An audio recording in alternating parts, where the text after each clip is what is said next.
All right, here we go. So like I said, this is 22.3b, objective 22.3b, the second to last objective that we kind of need to go through. So again, your Chromebook should be shut. Kind of push your Chromebook, please. And your notebook should be out.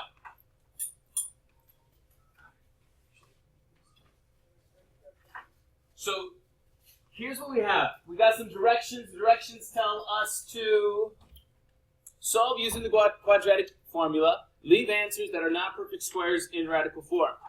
The directions are important because it tells you how to do the problem. You can do it a lot of different ways. Technically, for the very first problem, you could factor it. Okay, you could factor it. Any of these problems, though, that are in 22.3b, you're going to want to have it set equal to 0. Okay? So what we're going to do is we're going to first get equals 0. Oftentimes, we want whatever's in front of the x squared to stay positive. Notice the part that has x squared is on the right side, and it already has a positive 6 in front of it. So I'm going to move everything else to the other side.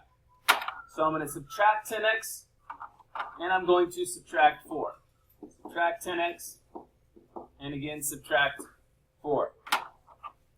So then I have 0 equals 6x squared minus 10x minus 4. This is moving everything to one side of the equal sign.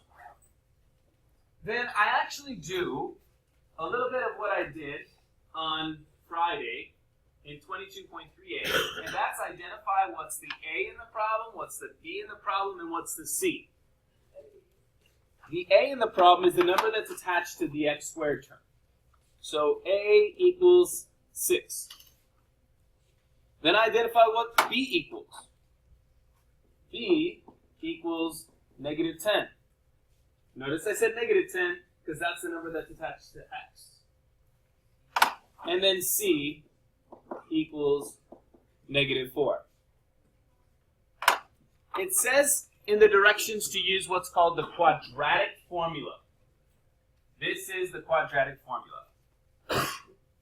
X is equal to, notice I'm putting down what the answer is going to be equal to. X is going to be equal to the opposite of B plus or minus the square root B squared minus 4 times A times C all over 2 times A.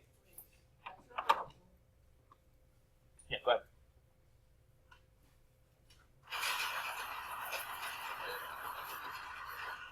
That is a B squared underneath the square root.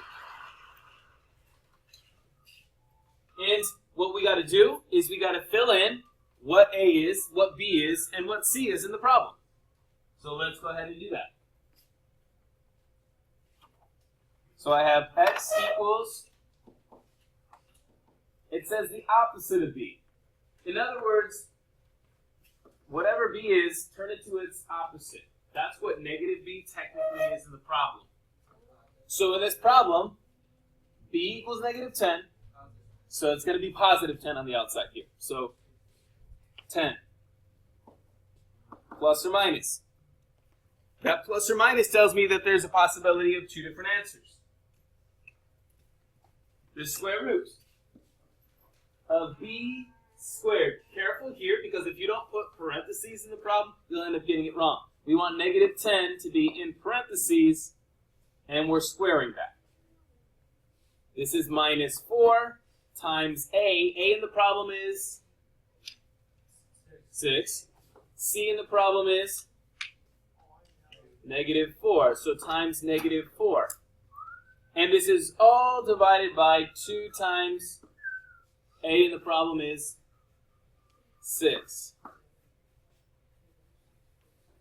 Yes, question? Say again? B squared minus 4AC. This right here is just the formula. So it'll always have that 4 right there. It'll always have that 4 right there.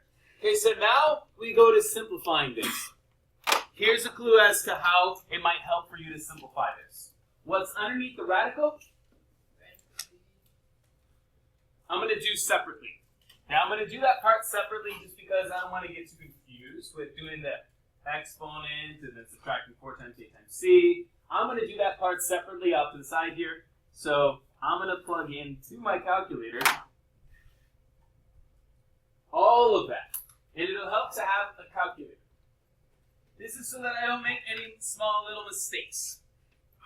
So we're going to actually use our calculator and plug in all of that. What's underneath the radical?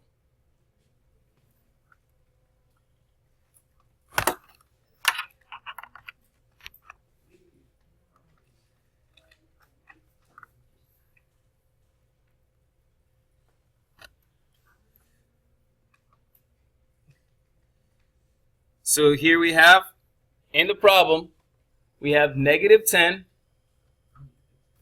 in parentheses. So I'm going to use parentheses. So open parenthesis, negative 10. Close parenthesis. I'll put the little squared button. Okay, that squared button is right here next to the 7. Just push that. Minus 4 times a, that's 6.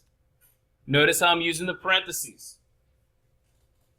C is, what was C in the problem? Negative 4. So I'm going to put another parenthesis and put a negative 4.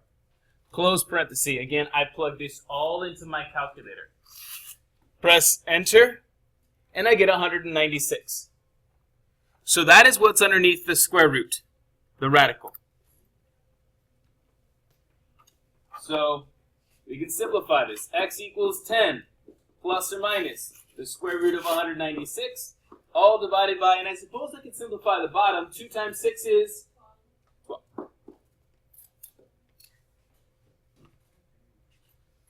At this point, we're going to check to see if we can actually take the square root of 196. If we can take the square root, then we'll be able to get some final answers that actually look more like answers than something crazy, which we'll see in the next problem. Let's see if we can actually take the square root of 196. Okay, so clear this out. And I'm going to press second and the x squared button. That's right next to the 7. That puts in the square root. 196, close parenthesis, and yeah, some of you were saying it actually does equal something nice. It's 14. So x equals 10 plus or minus 14, all divided by 12.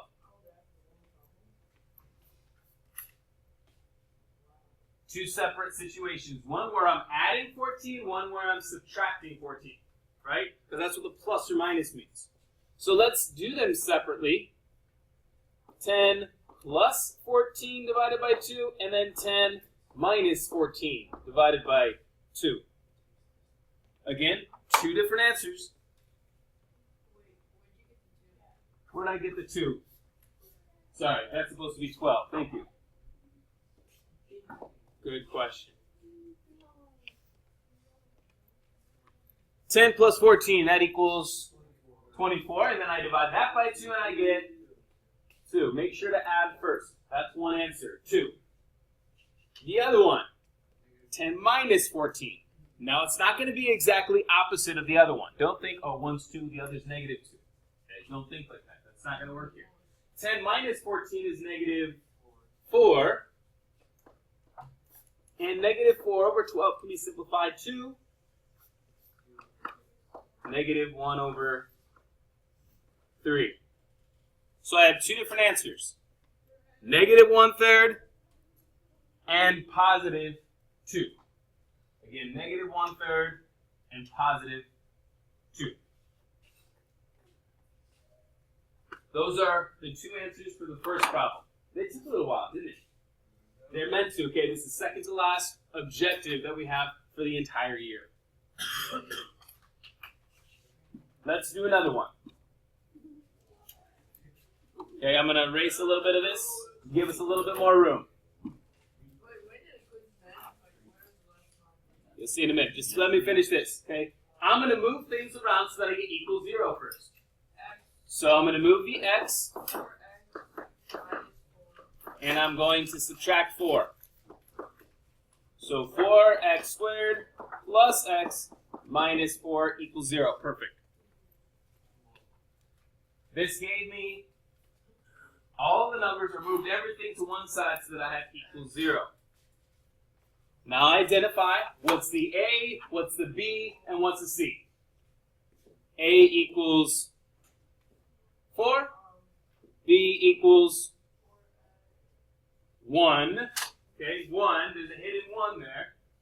And C equals -4. This is the A, the B, and then the C. Okay, this is just identifying what's in front of the x squared, what's in front of the x, and what is just a number that doesn't have anything attached to it. Then I go again to the quadratic formula. This is something that I would probably put down on that sheet of paper that I can use on the exam. Remember that you can use a sheet of paper on the exam. One full sheet. One full 8.5 by 11 sheet, regular sheet. Yes. I'll say both sides. X equals the opposite of B. Opposite of B in this case would be, well, let me first put down the formula. Again, that's why you have your notebook out, writing this down, so that you have it to then use later on. So this is the entire formula. Let's plug in what we know. The opposite of B. Negative B. Well, negative. Yeah, 1 is the B. Oh, good. So -1 is on the outside now. Plus or minus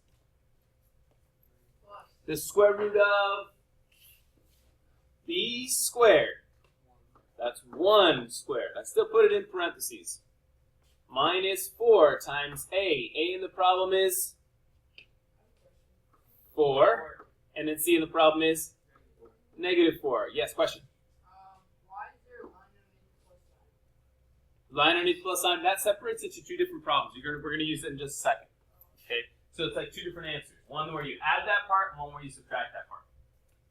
All over 2 times A, 2 times 4. Alright, so now we're going to find out what's underneath the square root and see if it's something that we can actually take the square root of. Okay, so again, we're going to go to our calculator. So we have 1 in parentheses squared minus 4 times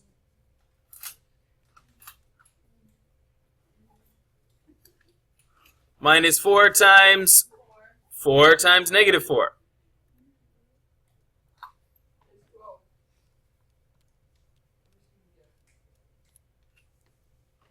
We get 65.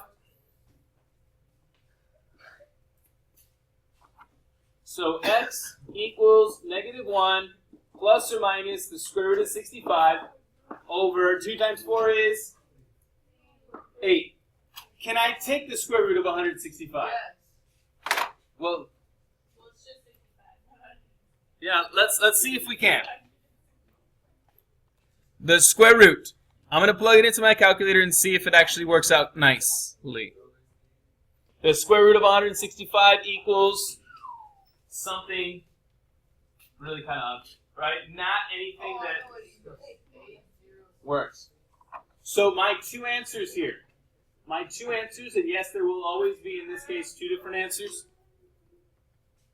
One is -1 plus the square root of 65 over 8. And the other is -1 minus the square root of 65 over 8.